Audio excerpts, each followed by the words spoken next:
The opening sequence sets a frantic tone. It's New Year's Eve, 1999, and Quahog is buzzing with Y2K tension. Inside Quagmire's crowded house, Lois fusses obsessively over meals and candles.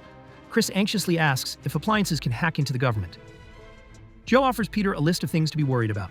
Together, they walk to a news broadcast playing apocalyptic predictions on every screen. The world teeters on nuclear meltdown. The Griffin family laughs off the paranoia. Until a flashback interrupts. We transition to a grocery store. Peter, shopping for chicken, is handed a coupon by a really large chicken. Here's a coupon. Whoa, look, pal, I don't take coupons from giant chickens. Not after last time. The coupon turns out to be expired. I'm sorry, this is expired. You son of a... Peter's face drains. The chicken's aura darkens, and instantly the grocery lights flick off. Peter throws a punch. That hit triggers a chain reaction. They burst into the street, an explosion of chaos. Trucks swerve, panicked drivers honk, and the fight continues. A news helicopter arrives. Peter grabs the skid. They smash into the side of a skyscraper. Cubicle walls explode inside. Glass showers everywhere. In a climactic moment, Peter slams the chicken's head onto a photocopier. A copy of the chicken's face emerges. They tumble off the roof. Peter lands on the sidewalk, cruise control limp but upright. The camera zooms into the chicken's head. One lid twitches. The fight is not over. In the final scene, the family emerges from subterranean refuge into skeletal remains of stores. Peter drags an expired coupon across a ruined sidewalk as credits begin. Our story begins in the idyllic chaos of Quahog, where Peter Griffin, once again allergic to rational thought, becomes obsessed with breaking world records. After attempting to eat the most nickels, yes, nickels, he ends up swallowing so many that he literally goes blind. Because of course he does. One afternoon, as Peter makes his way through town, chaos in his wake, he accidentally stumbles into, you guessed it, Ernie the Giant Chicken. And just like that, it's on. Peter throws the first blind punch. Ernie squawks in retaliation. The two tumble into a brutal high-octane brawl across the cityscape. The fight rips through a used car lot, where they each somehow find the time to suplex one another into a Corolla and then crash through a loan office. They fall off a balcony into a train station, catch an oncoming freight train mid-fight, and use it as a mobile battleground. The chaos continues on a cruise ship that just happens to be passing by. They crash into the ballroom, shattering tables and sending cocktail shrimp flying like deadly projectiles. Eventually, they crash back to the docks where Peter manages a final blow.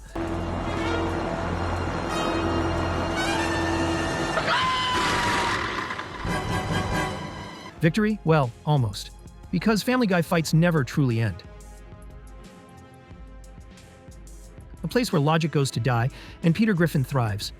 In No Chris Left Behind, the Griffins discover what happens when the American education system decides it's tired of babysitting Chris.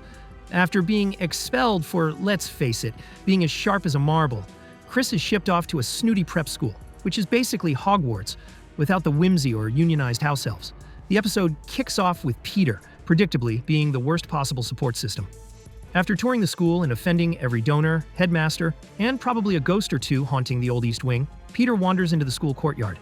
You'd think this would be the moment for some reflective growth, maybe a tender father-son moment. Wrong, because Ernie the Giant Chicken is back. Peter spots him from across the lawn. Oh, crap. And it's like time freezes. There's no build-up, no negotiation, just pure primal instinct. The kind that can only come from years of deep-seated poultry-based resentment.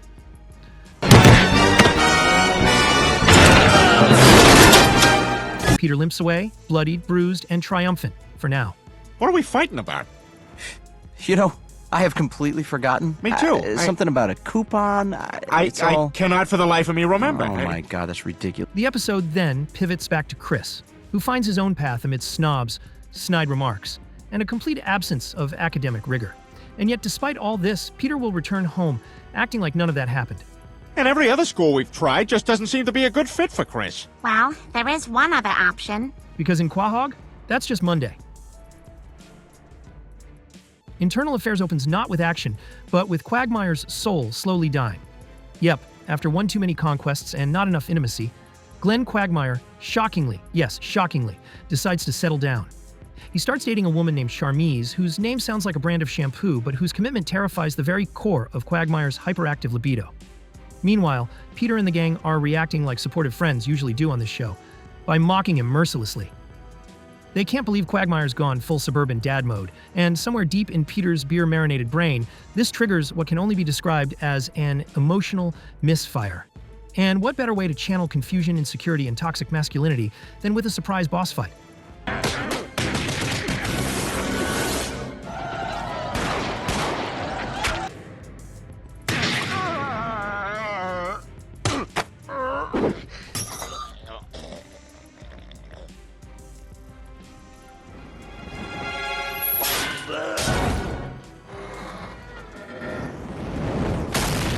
But Ernie, he's twitching. Not dead, never dead, just delayed. And Peter. For him, it's just another detour in the lifelong war with a chicken whose vendetta knows no end. Stay tuned. The feathers are still falling.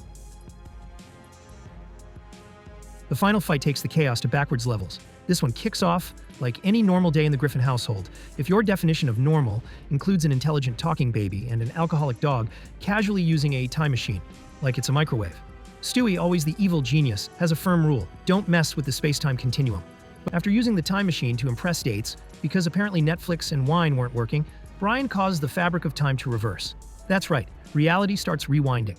But then, midway through the episode, just as Stewie and Brian are scrambling to fix the timeline, we get an unexpected, time-defying cameo. You guessed it.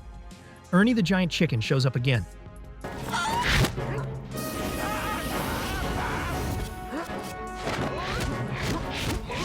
Finally, with one last twist punch that seems to break both the laws of physics and poultry anatomy, time resets. Reality rights itself.